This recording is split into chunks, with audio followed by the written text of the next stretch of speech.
teto amin'ity CSB2 any Anosipatrana ity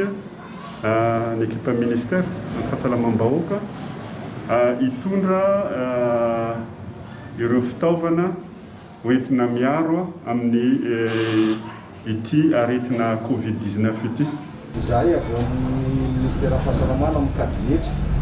araka ny fahafantarantsika anazy amin'izao fotoana izao lefa hoe misy problème foana tsy ampy foana ny mpio amin'ny mpiasan'ny fahasalamana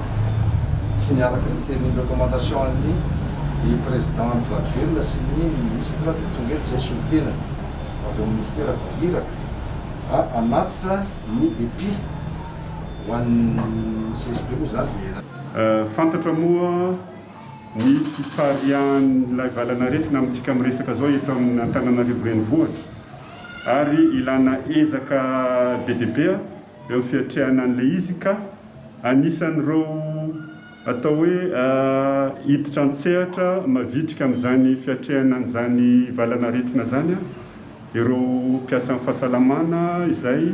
miasa aty amin'ny tobim-pahasalamana tobim-pitsaboana fototra zany CSB2. Inona moa ny anjaran-draikitra izy ireo indrindrandrindra ny mitily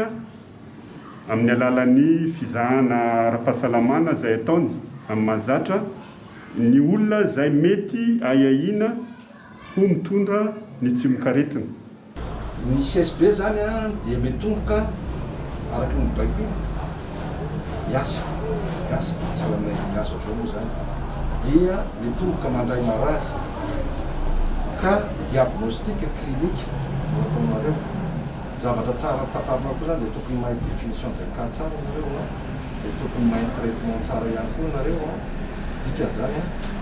ho andray marary ianareo dia raha ohatra mahita tena hoe cas suspect nareo zay vao alefa manao prélèvement, vous avez assisté à des